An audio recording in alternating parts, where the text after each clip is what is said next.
टीपू सुल्तान और उसकी तलवार।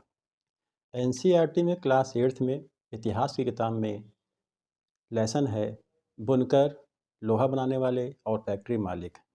इसी लेसन में एक टॉपिक है टीपू सुल्तान और उसकी तलवार से संबंधित एक महत्वपूर्ण तथ्य है जिसे हम आपको बताना चाहते हैं। बच्चों को तो मैंने बताया है, तो आप लोग भी जानें।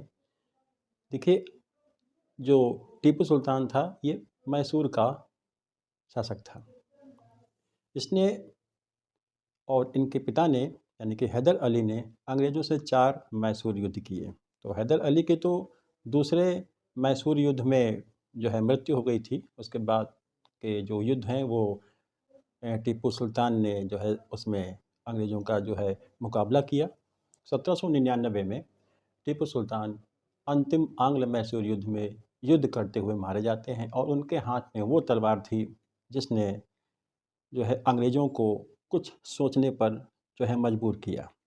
वो क्या था? जो तलवार वो थी उसकी जो उसका जो लोहा था, जो जो उसका इस्पात था वो विशेष था। तो अंग्रेज़ों ने पाया कि इसकी तलवार जो है बहुत ही अच्छी है। अब अच्छी क्यों है इसको हम आज जानेंगे।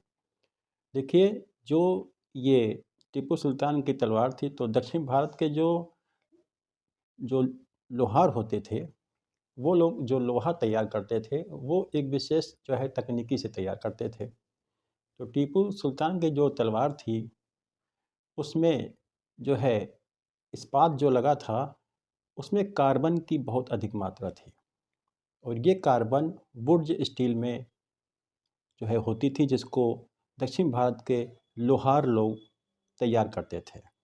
जो लोहा होता था उसको जो है जो लकड़ी का कोयला होता है उसमें उसको दबा करके और छोटी-छोटी हांडियों में जो है रख करके उसको भट्टियों में जो है डाल देते थे और फिर मायने रखता था कि कितने टेम्परेचर पे उसको जो है गर्म किया जा रहा है। तो इससे होता क्या था कि जो कार्बन की मात्रा होती थी वो जो है इस्पात में उतर आती थी।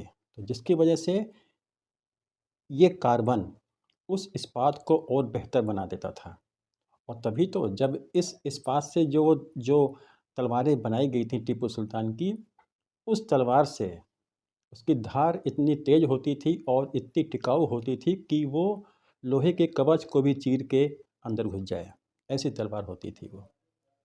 तो ये था वुड्स स्टील और उसमें कार्बन की अधिक मात्रा जो कि यहाँ के लोहार ही उसमें जो है पैदा कर पाते थे और इसके लिए एक पेशेवर जो है लोहारों की आवश्यकता होती थी। तो इस प्रकार से ये लोहा तैयार होता था।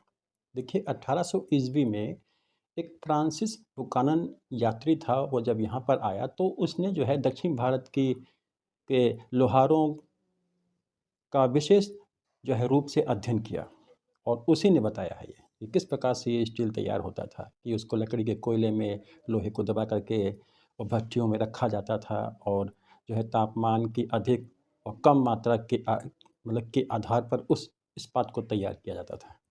इसकी इतनी अच्छी जो है गुण की और इसकी जो विशेषता थी इसका अध्ययन जो है एक विख्यात वैज्ञानिक हुए थे माइकल फैराडे। उन्होंने भी 1818 से 1822 ईस्वी तक 4 साल तक इस जो है वुड्स स्टील का अध्ययन किया। इसकी विशेषताओं से जो है प्रभावित हो करके। तो ये था जो है वुड्स स्टील जिससे टीपू सुल्तान की तलवार बनी थी और वो बेशकीमती थी, अतुलनीय थी और पूरे यहाँ तक कि जो ये स्टील तैयार होता था ये पूरे संसार में जाता था और इससे जो है हथियार जो है विशेष तौर पे बनाए जाते थे। तो ये थी एक जानकारी वुड्स स्टील के बारे में, जिसे मैंने आपको बताया। तो एक बात और है कि इस वीडियो को जो और वीडियो मैंने डाले हैं उसको शेयर किया करिए जो है ताकि और लोगों को भी ये इन्फॉर्मेशन मिले। तो मिलते हैं आपको नेक्स्ट वीडियो में। धन्यवाद।